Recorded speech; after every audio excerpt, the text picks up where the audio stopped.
In this video, I'm going to be showing you the technical improvements I've made to my Backrooms animations since the last behind the scenes video. These include using photorealistic textures, getting the animation onto a real VHS tape, and I'll even show you how I create non-Euclidean rooms. First, let's start with creating photorealistic textures. I get my textures from websites like Ambient CG or Polyhaven. These textures are called PBR textures for short. These types of textures not only come with color data, but also roughness data, normal maps, and even sometimes displacement and ambient occlusion maps. We can combine these maps in Blender's shader editor to tell the program additional information about the texture. The roughness map tells the program which parts are rough. The normal map can tell Blender which direction each part of the texture is facing, and this will tell the program which directions to reflect light. This allows a flat texture to interact with the lighting as if it were slightly bumpy without adding any extra geometry. For close-ups, a displacement map can give it some real geometry.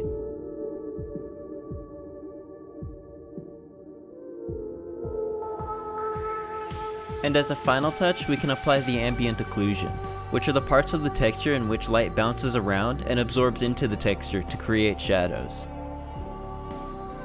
These textures will now tell the render engine how they should react with lights in a much more realistic way. Another way to add more realism is to use lighting colors based on real lights. Don't try to use the color wheel to get the color of the lights. The colors of real lights are actually determined by blackbody radiation, or the colors that emit after heating something up. Blackbody temperatures are measured in Kelvin. If you heat something to these temperatures, it will glow a certain color. Usually we associate blue with being cold, but if you get something hot enough, it actually starts to glow blue. This is also why the hottest stars in our universe are blue. Instead of the color wheel, go to the shader editor, click Use Nodes, and add a black body node. This can control the color.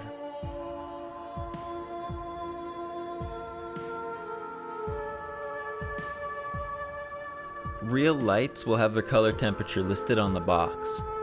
Another way to get more realistic lighting is to use real-world light fall-off patterns. You know when you shine a flashlight on a wall and you can see those circles? We can recreate that in Blender with IES Profiles. IES Profiles are created using real-world lights and are used to measure their fall-off. To use them, add a point light, it only works with point lights, go to the shader editor, use nodes, and add an IES texture node. You can download the IES profile you want, then go back to the node and find the IES texture you just downloaded. Then connect the IES texture node to control the strength. Now you have a realistic falloff for the strength, but you can do it for the color too. We can add a black body node and plug the IES texture into that so the color also has a falloff. The IES texture outputs too low of a range for the color, but we can bump it up with a map range node. Now we have something much more realistic than the default Blender spotlight. This technique is also useful for things like ceiling lights and lamps.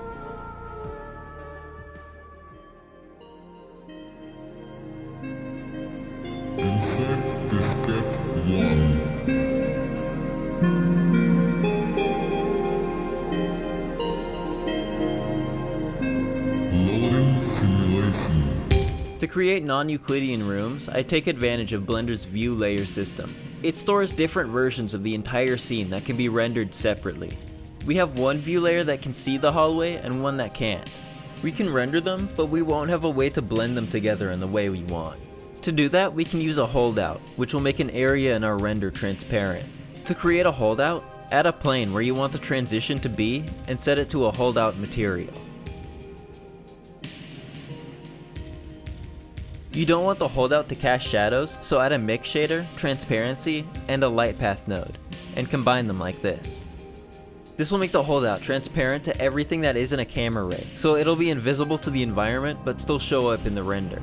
The holdout is only visible in one view layer, so now when we render them out and put them on top of each other, they line up perfectly, even in video. Make sure the lighting matches between the two view layers, or there's going to be a seam between them. Now we can move on to rendering. Last time I rendered to PNGs, but there's a better file format we can use called OpenEXR.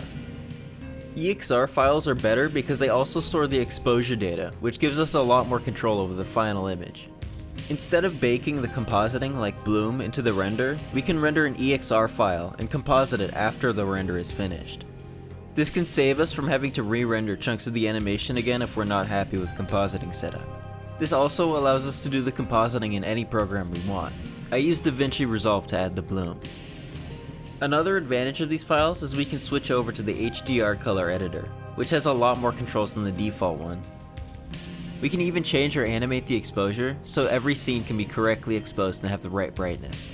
Now with our animation in the editing software, we can start with the sound design. I get my sound samples from a website called FreeSound. Most of the sound design process is just clicking through these sounds to find the ones that match the best with the scene. Once you find a sound you like, you can just download it and put it in the video. One thing I've noticed is you always want to layer sounds on top of each other. Try not to let only one sound play at a time because it'll make it more obvious the sounds were just edited in. Once all the sounds are in, we can put a compressor on the master track to recreate the camera's tendency to boost quieter sounds and normalize the audio levels. Once we're done with the audio and video here, there's still one more thing we can do to it, and that's to put it onto a real VHS tape.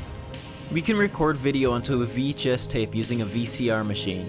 Since this technology was formed in the Neolithic era, it only supports analog video inputs, so we'll need a way to convert our video signal to analog. Luckily, there's a lot of cheap converters people use for older TVs that would work for this. I used an HDMI to AV converter to convert the video to an analog signal. It tricks my computer into thinking it's another monitor, so it sends a video signal through and that gets converted to analog. The analog signal can now just go into the input of the VCR. My converter and VCR support S-video cables, which are slightly higher quality than the normal video cable, so I just use that. The regular yellow video cable will work just fine, so don't worry if yours doesn't have an S-video input. Now we can plug in the output cables to see what the VCR is doing. Most VCR machines only have an analog out, which means we'll need another converter to convert it back from an analog to a digital cable. We can do that with an AV to HDMI converter. It's the same as the first converter, but with the input and output switched. My VCR machine has a built-in HDMI out, so I don't need this converter, but you probably will. We can plug the HDMI cable into a capture card, which makes my computer think it's a webcam. Then we can open the Windows Camera app to see the output of the VCR. Next, we can render out our animation so it doesn't lag while it plays.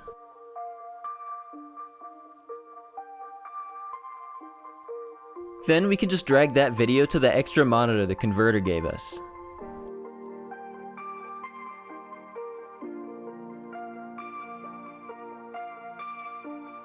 Make sure you go to the display's settings and change it to a 4:3 resolution, like 1280x960. If we don't do that, we'll lose some resolution because VHS is optimized for 4:3. Make sure you set your audio output device to be the converter, so the audio can also be put onto the tape. Now we can set up the VCR to record.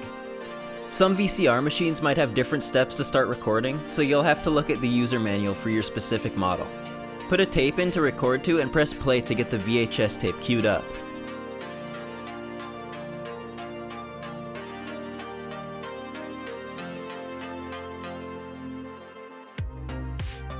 Once you get to where the VCR is outputting gray, you can pause it. That means we're at a blank part in the VHS tape. While the tape is paused, press the record button to activate the recording head inside the VCR. Make sure the recording mode on the VCR is set to SP, or standard play mode. Other modes like long play or extended play will let you record longer to a VHS tape, but at a lower quality. Since our VHS tape can record up to 2 hours, this isn't a concern, so we can just set it to the highest quality mode. Next, just unpause to start recording to the tape. The VCR should give you an output of what's being recorded onto the tape. You can use that to hit play on the animation we rendered from our editing software. Once the animation is done, press stop on the VCR to stop recording. Now that we have our animation recorded to tape, we need to record it back onto the computer. Rewind the tape to the beginning of the animation and then pause it. Hit record on the Windows Camera app and just start playing the VHS tape. Once the animation is done, stop recording and find the video file that it just saved. We can bring that into our editing software to do the final touch-ups, like cutting out the bits at the start and the end when the animation isn't playing. We can also go into the color editor one more time and bring back some of that dynamic range we lost going through the VHS tape. Find a blown out part of the image and use the gain wheel to get it to the top of the color scope. You can see the difference between the original and the corrected image here. Once we're done with all of that, the video is finally complete and we can render and upload it. One thing to mention is that VHS is not the only analog video storage format. Other standards like SVHS exist, which record at a higher resolution but still have that analog look. Although to play them, you would need a VCR machine capable of reading SVHS cassettes, which are more expensive. Another thing is that the audio also gets put onto the VHS tape, which means we don't have to mess with any complicated audio filters to make it sound like it's on tape. The entire VHS conversion process takes significantly more effort than just putting a VHS filter over the video, but to me it's worth it because the end result looks so much more realistic. Those are some of the major improvements I've made since the last breakdown video. You can check that video out in the Backrooms playlist in the description. It has every one of the Backrooms videos in order, including the one with the improvements I've been showing. This one's called Path. There's also a link down there to my new Discord server if you want to join. You can share your renders or ask questions and we can help out. If you like this type of content, feel free to subscribe. I do notice that and it tells me you actually do like this type of content. If you have anything you think might improve my animations, leave a comment because I do actually learn a lot from some of the comments you guys leave. These tips are not only useful for just Backrooms animations, but they can also help you achieve Hey, the background music's getting kind of loud. Can you turn it down? Hey, turn down the background music.